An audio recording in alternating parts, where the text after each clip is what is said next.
Всем привет! Латвия, Латгалия, Аглона, 14 августа.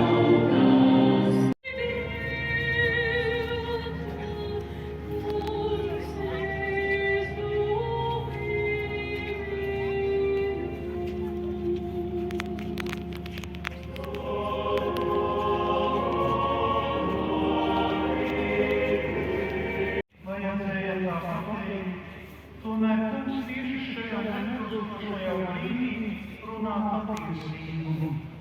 Neraudiet par mani, bet raudiet par sevi, par saviem bērniem.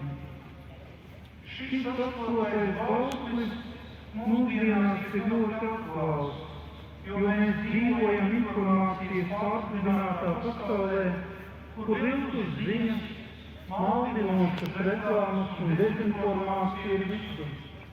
Sabiedrības uzticēšanās tiek apdraudēta, un bieži vien cilvēki pat nezinoties var kļūt par daļu no šīs neīgās prakses. Gan sociālajos mēdījos. Pestīšanās no jauna. Esi sveicināta Marija, žēlastības pilnā, kungs ir ar tevi. Tu esi svētīta starp sievietēm, un svētīts ir tavas mīzes augurs, Jēzus. Svētā Marija, Dieva māte, lūdz par mums grēciniekiem,